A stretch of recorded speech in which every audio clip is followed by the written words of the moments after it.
Friends, welcome back to my channel. ఈ వీడియోలో ఎస్బీఐలో account ఉన్న ఉద్యోగ పెన్షనర్లకు వివిధ లోన్లు తీసుకున్న వారికి ఎస్బీఐ బిగ్ షాక్ అయితే ఇవ్వడం జరిగింది.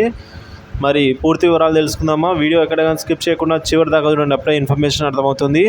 అలాగే వీడియో నచ్చినట్లయితే ఒక లైక్ చేయండి. ఇక విషయానికి వచ్చినట్లయితే friends, SBI state bank of ఇండియాలో లోన్ తీసుకున్న వారికి బిగ్ షాక్ అండి.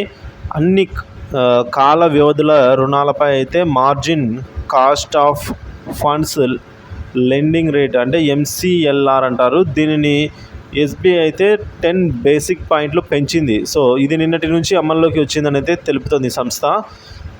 1 నుంచి 3 నెలల వడ్డీ రేట్ అనేది 8.2, అలాగే 2 నుంచి 8.3 వరకు అయితే ఉండడం జరిగింది.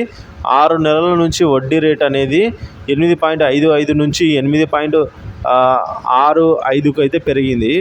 ఇక ఏడాది వడ్డీ రేటు 8.65 నుంచి 8.75కి అయితే పెరిగింది. సో 2 ఏళ్లకు 8.75% నుంచి 8.85%కి చేరింది. దీంతో ఏడాదికి ఎంసీఎల్ఆర్కు అనుసంధానమై ఉన్న గృహ వాహన రుణాలపై అయితే వడ్డీ భారం ఈ విధంగా పెరగనుంది ఫ్రెండ్స్.